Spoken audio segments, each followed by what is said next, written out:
The Torch Recreational Deck. 4 months, 3 weeks, and a day after Pulse. Dave was horrified by the news. It was unbearable, knowing that they were truly alone in some respects. Booting up the console, he inserted an FPS game and set it to 4-player split-screen zombie survival. I can't believe we literally met space aliens with actual warp drives, and they somehow haven't invented video games. Sitting next to him, Monica, Chekhov, and Carl nodded sadly. They all spawned with the absolute classic M1911 pistol and started running in different directions. Monica sighed. Dude, we ought to send them our history of computer gaming. She had bought the double-barrel shotgun off the wall and was using it to instantly kill the zombies. Chekhov began in a very exaggerated Russian accent. Agreed, comrade. Capitalist video games have brought countries together and... What are you doing? The shotgun is literally the worst starting weapon. You lose money by not knifing zombies, and it doesn't even do that much damage at higher rounds. At least get the rifle instead. The accent disappeared as soon as he got worked up. She started stealing from his spawn, specifically shooting at their torsos to annoy him even more. Relax, bruh. Everyone knows that if you're skilled enough, it doesn't really matter. He put on a clearly ridiculous accent. Capitalist dog, when you go down, I'm not reviving you. Speak for yourself, Chekhov. They're our zombies, my dude. I cannot argue with such flawless logic.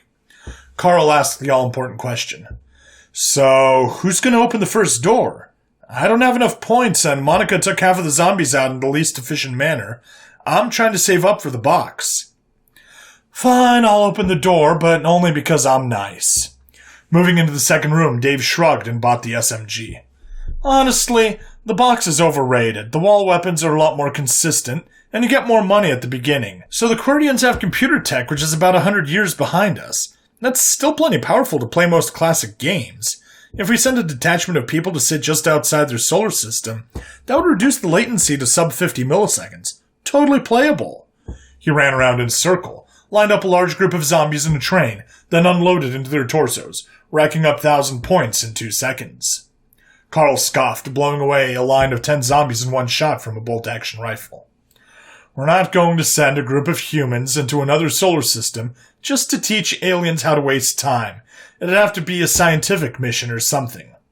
Monica was still using the starting room shotgun, but was actually doing surprisingly well, abusing the inherent spread to hit multiple rows of zombies, and make more points than would otherwise be possible per shot. Once they had been weakened, she let them get close and blasted their heads off 1 or 2 at a time. 2 hours later, Dave was in the lead point-wise. He had managed to acquire 2 quite powerful backup weapons, had all of the perks, but was still running around with the low-damage SMG and spamming it into the zombie horde. Carl had a crossbow with multiple bolt types, a powerful anti-tank launcher, and had upgraded a single-shot sniper rifle to the point at which it could be used as a surface-to-orbit weapon. Monica had managed to pick up 2 separate shotguns and had the laser gun.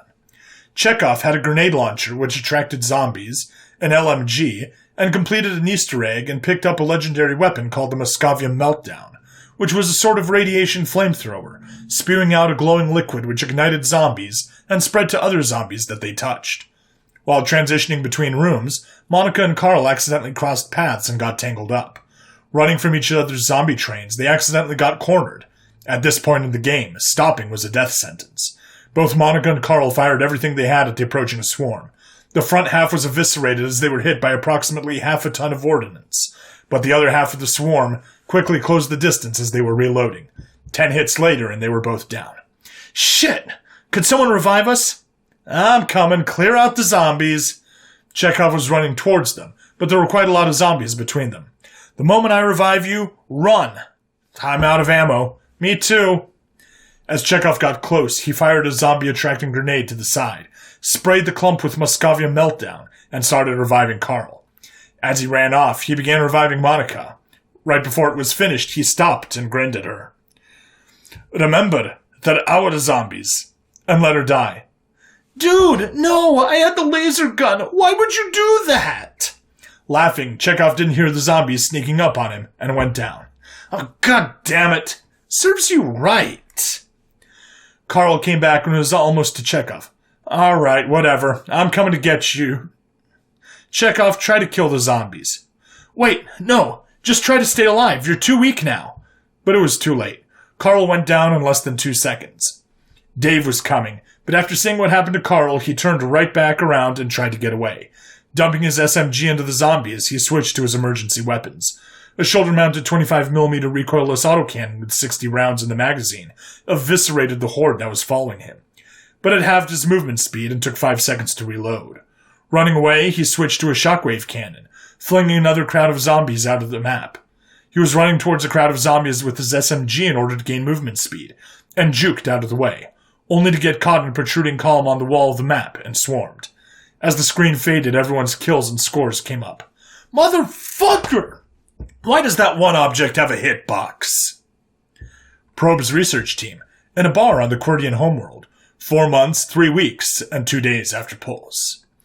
Carr was quite hammered. So, after their captain explained some of their tech, he said that every home has an insanely powerful computer.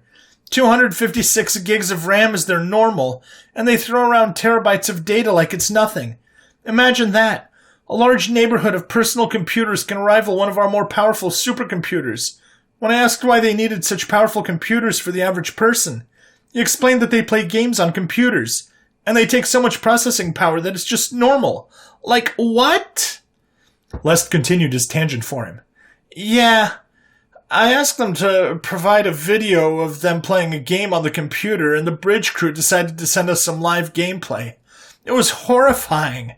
They started a game where they got hunted by endless hordes of a creature called a zombie and had to shoot their way out of death. I could not tell the difference between the events occurring in the game and reality. The only way the game ends is when they're all dead. I'm going to be having nightmares for months. To be honest, it was quite exhilarating, though.